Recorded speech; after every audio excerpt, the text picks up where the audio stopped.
بسم اللہ الرحمن الرحیم۔ السلام علیکم۔ حضرت جابر رضی اللہ تعالیٰ عنہ فرماتے ہیں کہ آپ صلی اللہ علیہ وآلہ وسلم نے ایک دفعہ گھر سے باہر تشریف لا کر فرمایا، ابھی ابھی میرے دوست حضرت جبرائیل علیہ السلام تشریف لائے تھے اور یہ فرمایا، پچھلی امتوں میں سے اللہ کا ایک بندہ اپنے گھر بار، عزیز و اقارب، مال و دولت سب کچھ چھوڑ کر سمندر کے بیچ میں پہاڑ نما ایک ٹیلا تھا، اس میں جا کر عبادت کرنا شروع کر دی۔ وہ سمندر اتنا وسیع تھا کہ اس ٹیلا کے ہر جانب 4,000 فرسخ دوری تک سمندر تھا۔ وہاں پر کوئی کھانے کی چیز نہ تھی اور سمندر کا پانی بھی بالکل نمکین تھا۔ اللہ تعالیٰ نے اپنے فضل سے اس میں ایک انار کا درخت اگا دیا اور انگلی کے برابر پانی کا چشمہ جاری کر دیا۔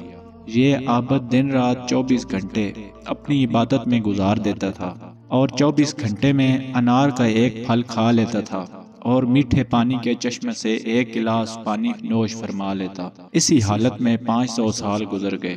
500 سال کے بعد جب اس عابد کی موت کا وقت آیا تو اس نے اللہ تبارک و تعالیٰ سے یہ دعا مانگی کہ سجدے کی حالت میں اس کی روح پرواز کر جائے اور اس کی نعش کو مٹی وغیرہ ہر چیز پر حرام کر دے اور قیامت تک سجدے کی حالت میں صحیح و سالم رہے۔ اللہ تعالیٰ نے اس کی دعا قبول فرمائی۔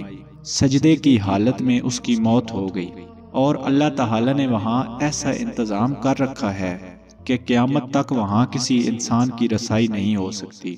قیامت کے دن اس عابد کو اللہ کے دربار میں حاضر کیا جائے گا تو اللہ پاک فرشتوں سے فرمائے گا کہ میرے اس بندے کو میرے فضل سے جنت میں داخل کرو، تو وہ عابد کہے گا، اے میرے رب، بلکہ میرے عمل کے بدلے جنت میں داخل کر دیجئے، کیونکہ میں 500 سال تک ایسی عبادت کی ہے جس میں کسی قسم کی ریاکاری کا شائبہ بھی نہیں تھا۔ اللہ پاک فرمائے گا کہ میری رحمت سے داخل کر دو، تو یہ بندہ کہے گا کہ میرے عمل کے بدلے میں داخل کیجئے، تو اس پر اللہ پاک فرمائے گا کہ اس کے عمل اور میری دی ہوئی نعمتوں کا موازنہ کرو۔ موازنہ کر کے دیکھا جائے گا کہ اللہ نے جو اس کو بینائی عطا فرمائی ہے، صرف بینائی کی نعمت اس کی 500 سال کی عبادت کا احاطہ کر لے گی۔ اس کے بعد پورے جسم میں کان کی نعمت، زبان کی نعمت، ہاتھ کی نعمت، ناک کی نعمت، پیر کی نعمت، دل و دماغ کی نعمت، ان سب کا بدلہ باقی رہ جائے گا۔ پھر ان کے علاوہ جو 500 سال تک اللہ نے میٹھا پانی پلایا ہے اور انار کا پھل کھلایا ہے، ان تمام کا بدل باقی رہ جائے گا۔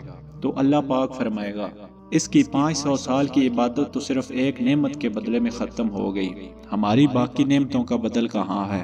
لہٰذا اس کو جہنم میں داخل کر دو۔ تو فرشتے اسے گھسیٹ کر جہنم کی طرف لے جانے لگیں گے تو وہ چلانے لگے گا، اے میرے رب، محض اپنی رحمت سے مجھے جنت میں داخل فرما دیجئے۔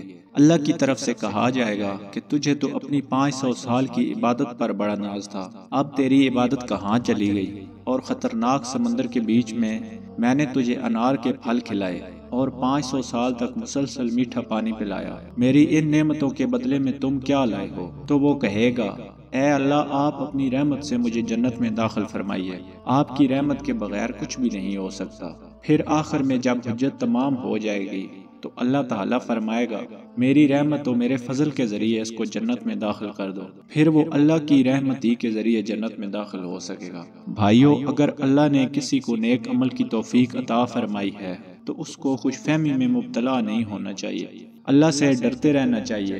یہ جو اللہ نے موقع عنایت فرمایا ہے، یہ بھی اللہ کی طرف سے بہت بڑا انعام اور توفیق ہے۔ اگر اللہ کی طرف سے توفیق نہ ہو تو موقع ہونے کے باوجود انسان عمل نہیں کر سکتا۔